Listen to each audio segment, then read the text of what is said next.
Alors, nous allons voir comment télécharger et installer Eclipse. Donc, la première chose à faire, c'est d'aller sur le site de Eclipse, qui est donc eclipse.org. Vous cliquez sur le bouton Download et vous cliquez sur le bouton également Download ici pour télécharger donc un fichier exécutable, Eclipse IDE.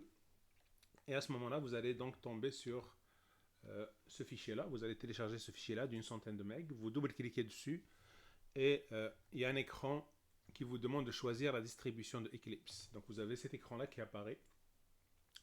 Et bien évidemment, si vous voulez faire du web en Java, vous allez choisir la version ici pour les développeurs Java Enterprise. C'est Java EE. Donc vous cliquez dessus. Vous choisissez ensuite la version du JRE qui va être utilisé parce qu'aujourd'hui, avec Eclipse, il y a un JRE, un environnement d'exécution Java qui est fourni. Bien évidemment, même si vous choisissez n'importe quelle version du JRE, vous pouvez toujours choisir un autre JRE et puis un autre JDK directement à partir de l'environnement Eclipse. Donc à partir d'Eclipse, on peut utiliser différentes versions de Java si on veut.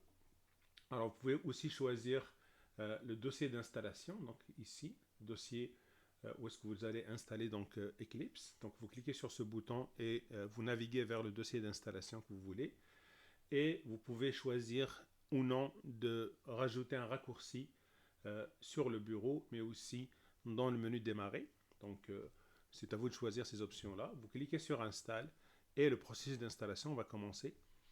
Ça dure quelques minutes, ça peut être un peu plus long en fonction de votre connexion Internet.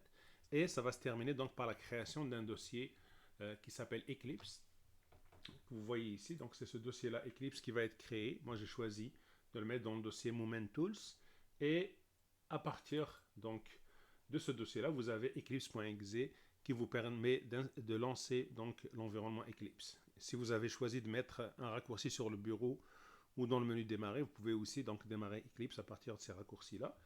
Et donc, dès que vous avez lancé Eclipse, il y a l'écran de démarrage de Eclipse qui apparaît. La première chose qu'il vous demande, c'est le workspace. Le workspace, c'est le dossier dans lequel Eclipse installe par défaut ou place par défaut les projets et les applications.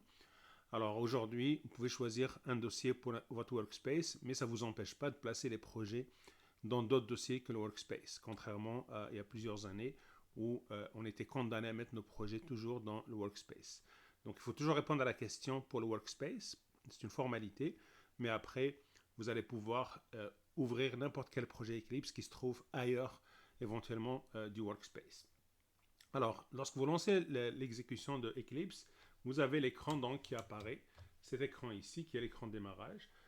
Vous avez un certain nombre de liens qui peuvent être utiles pour vous si vous voulez explorer un petit peu Eclipse. Sinon, vous pouvez juste fermer la fenêtre ici et donc vous avez ici l'écran qui vous permet donc de créer des projets, différents types de projets, comme on va le voir donc, dans une autre vidéo. Donc merci.